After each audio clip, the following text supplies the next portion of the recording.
આ તરફ ઉત્તરાખંડના ચક્રાતામાં પણ ભારે હિમવર્ષાના કારણે રસ્તાઓ બંધ કરી દેવામાં આવ્યા છે અને ચક્રાતાના લોખંડી તેમજ કનાસર, ખડંબા અને દેવબંધ વગેરે સ્થળોએ ભારે હિમવર્ષા જોવા મળી રહી છે। ભારે હિમવર્ષાના કારણે નેશનલ હાઈવે પણ ખોરવાઈ ગયો છે। રોડ પર અને આસપાસ બરફના જાડા પડને કારણે વાહન ચાલકો મુશ્કેલીમાં મુકાઈ ગયા છે। ત્યારે નેશનલ હાઈવે પરથી બરફ હટાવવા માટે નેશનલ હાઈવેની ટીમ સતત જેસીબી મશીન દ્વારા કામગીરી કરી રહી છે। તમે સ્ક્રીન પર જોઈ શકો છો કે બરફ કેવી રીતે દૂર કરવામાં આવી રહ્યો છે।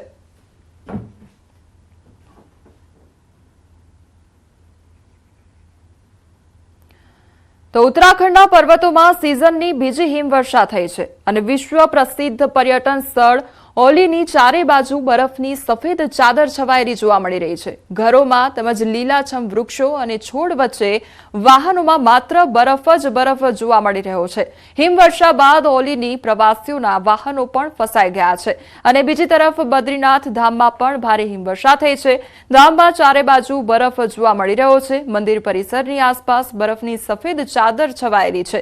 આ દરમિયાન બદ્રીનાથ ધામની સુરક્ષા માટે આઈટીબીપીના જવાનો તૈનાત રાખવામાં આવ્યા છે। સહેલાણીઓ પણ મોટી સંખ્યામાં અહીંયા આવી રહ્યા છે।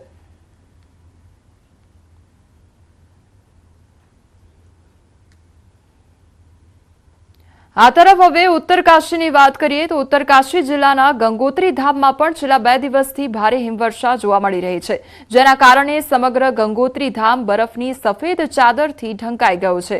હિમવર્ષા પછી ગંગોત્રી ધામ ખૂબ જ સુંદર લાગે છે। ગંગોત્રી ધામમાં જમીન પર 1 ફૂટથી વધુ બરફના થર જોવા મળી રહ્યા છે। ત્યારે જુઓ આ બરફ વર્ષાના નયનરમ્ય દ્રશ્યો।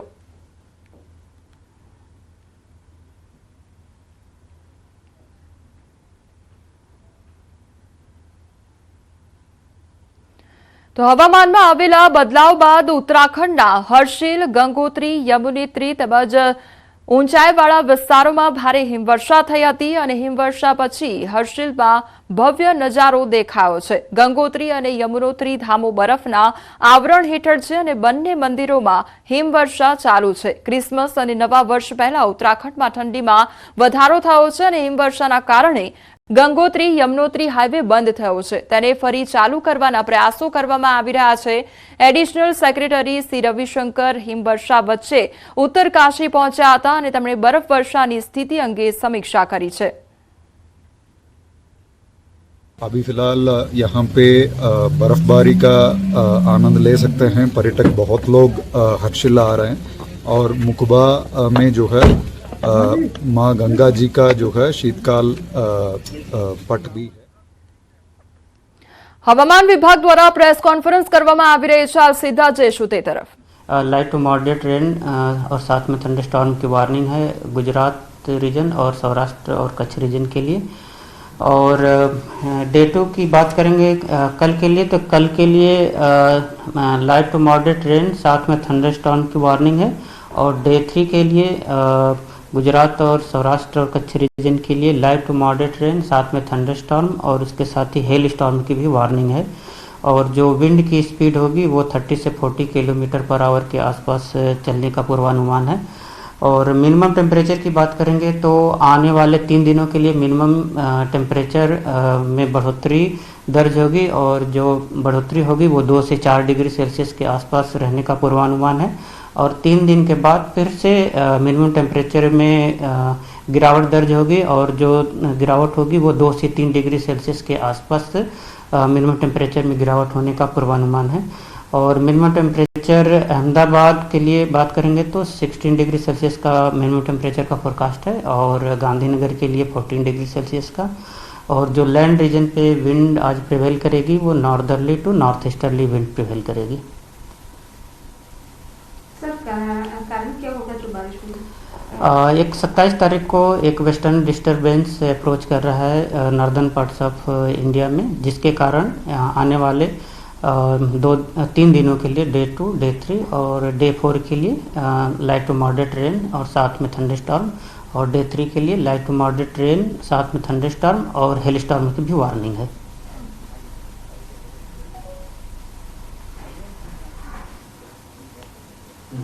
ठंडी होगी अभी 3 दिन नहीं रहेगी, उसके बाद बारिश के कारण से- बारिश के बाद हाँ सर, ठंड बढ़ेगी। कोई एरिया कच्छ या सौराष्ट्र कच्छ कहीं भी? नहीं, कच्छ और north Gujarat north Gujarat, south Gujarat और सौराष्ट्र के कुछ वो मैप आपको शेयर कर देंगे। डिस्ट्रिक्ट बोलना बहुत ज़्यादा डिस्ट्रिक्ट है तो थोड़ा सा ये मैप शेयर कर देंगे तो आप डिस्ट्रिक्ट लिख लीजिए।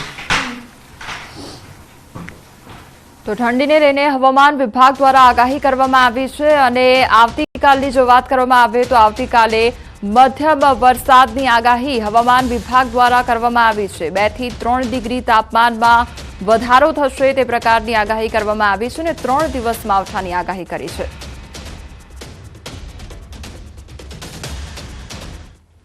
ચમોલી ક્રિસમસની ઉજવણી માટે મોટી સંખ્યામાં પ્રવાસીઓ વિશ્વ પ્રસિદ્ધ પર્યટન સ્થળ ઓલી પહોંચી રહ્યા છે અને 2 દિવસ પહેલા થયેલી હિમવર્ષાના કારણે પહાડોમાં પણ પ્રવાસીઓની ગતિવિધિ વધી રહી છે। નવા પ્રવાસીઓ પણ આ વર્ષે પહાડો તરફ પ્રયાણ કરશે અને સ્થાનિક ઉદ્યોગપતિઓ પણ પર્યટન સ્થળોની ભવ્યતા પરત ફરવાથી ખૂબ જ ખુશ દેખાઈ રહ્યા છે।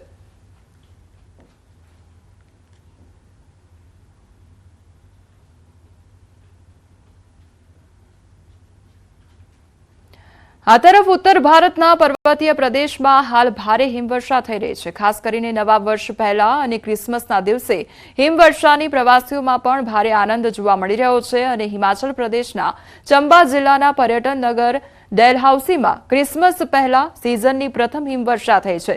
હિમવર્ષાના કારણે ડેલહાઉસીમાં લગભગ 3 મહિનાથી ચાલેલી સૂકી સ્પેલ તૂટી ગઈ હતી અને હિમવર્ષાને કારણે સ્થાનિક લોકો સાથે પ્રવાસન વ્યવસાયીઓ તેમજ સફરજનના ખેડૂતોના ચહેરા પર ચમક જોવા મળતી હતી।